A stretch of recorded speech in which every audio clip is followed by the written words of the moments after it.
want to talk a little bit about you as a parent. And sometimes, hitting that wall. I know Mm, you've talked about it a couple times here on this conversation already, but hitting that wall and finally saying, okay, things have to change because the way mm, I've approached them up to now isn't working. mhm.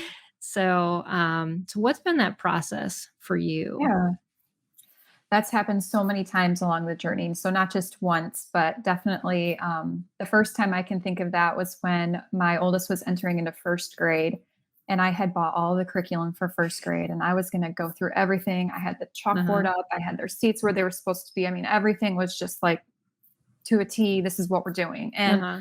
um, and I just encountered tears after tears, and I was stressed. I Mm, was stressed. I was burnt yeah. out, and I told my husband, like, week 2, "I'm ready for summer break." And he was like, "What's a problem?"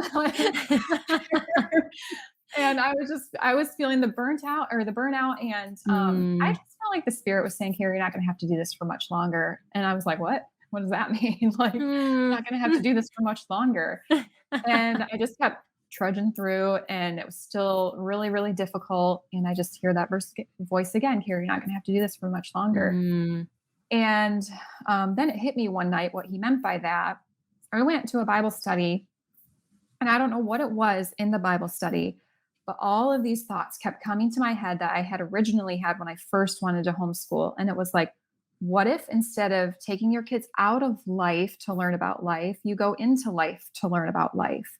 What if you mm. start learning things naturally with them? Let them come alongside of you in life to learn about life.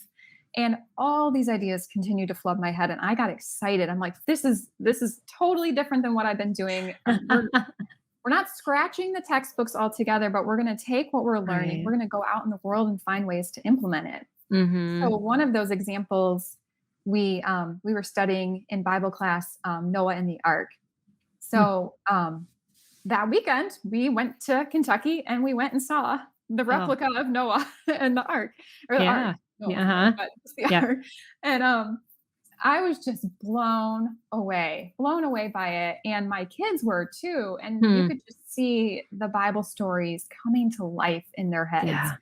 And if I had been so textbook worried, we wouldn't have done that. But it was Hmm. just, we took what we were learning and we went and we found a way. And now we can't go to the replica of Noah's Ark for every lesson that we have. But there Right. are so many times where God will bring an idea to my mind to Mm. say, here's another way you could implement that that would be more Yeah. effective and meaningful to your children. Mhm. I could give you example after example, but that's just how we've morphed our homeschool now into, yes, we Mhm. have our curriculum, we have it there more as like a resource. Mhm. So rather than being enslaved to our curriculum, Mm. now our curriculum is a slave to us. We can use it to Right. serve our purposes for education. Mhm.